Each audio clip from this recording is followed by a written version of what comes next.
Welcome back to the Punzi Grange. Today we're going to be drying some herbs, and so we're out here at the Punzi Grange herb garden, and we're going to talk a little bit about drying herbs.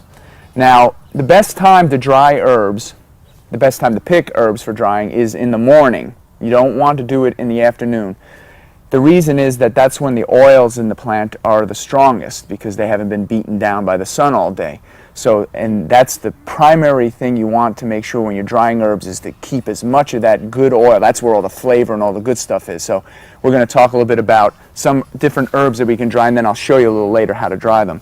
This is Burke garden sage. This is a very thick leaf sage, and this is a rarity that you're getting to see because from everything that I've read, it doesn't bloom. And it's bloomed now twice for me. It doesn't bloom every year, but it's actually bloomed this year. So I'm going to take a sprig of this, and then we'll head on to the next one. This is just starting to bloom. Another good time is to get it when they're just starting to bloom, and this tarragon is getting ready. It's sending up flower stalks, so we'll take some of that. And so is our lavender. The lavender is actually starting to, so we're going to take some lavender as well. I'm going to pass the lovage. I could dry that, and we have some bay leaves. Bay leaves are always nice, so we'll get a sprig of bay leaves. Rosemary. We'll take a little sprig of that and show you a little bit of rosemary. And actually, here's an interesting plant.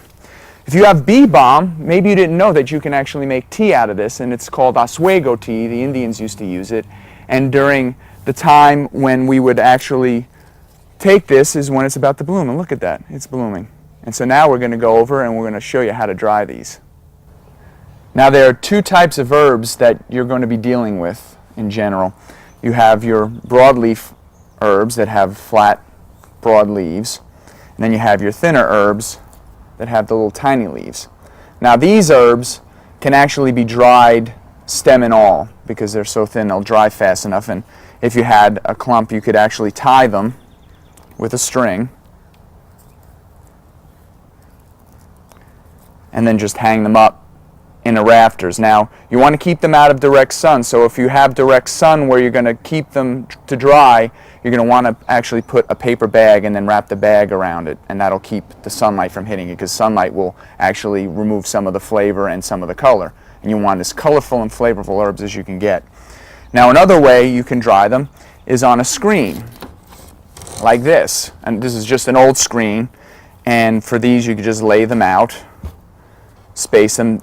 You want to have good air circulation, so put this on a chair or two horses or between shelves somewhere where they'll get good ventilation.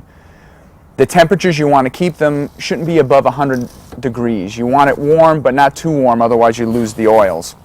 Now for the bigger leaf varieties, you're going to want to take the leaves off to dry them. So you would basically lay them out like this, barely touching. You don't want them to touch. You want them to dry out as quick as possible without too much heat.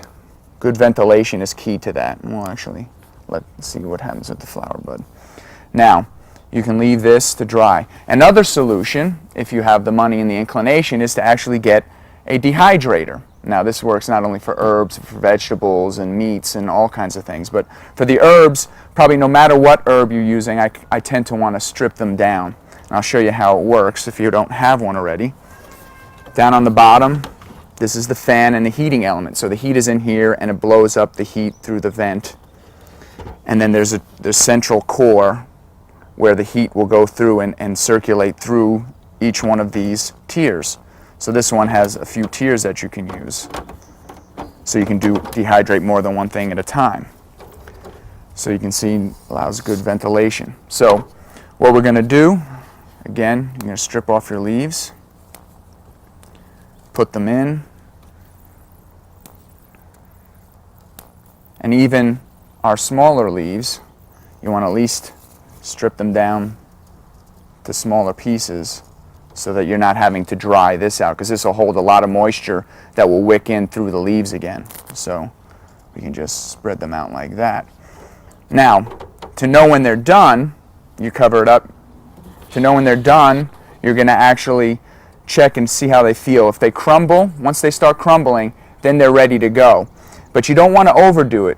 because sometimes you get store-bought herbs, they're a little lighter than the ones you would do yourself because they actually heat them and they do this mass production, so they're not quite as concerned as you may be about the final quality. They're still good quality, but you can get supreme quality by drying it yourself and making it nice and dry and full of oils.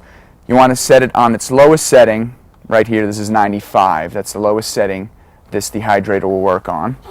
And then you cover the herbs up and you set it to go. I would check it once an hour for about 3 hours and then check it every half hour after that for it to be ready.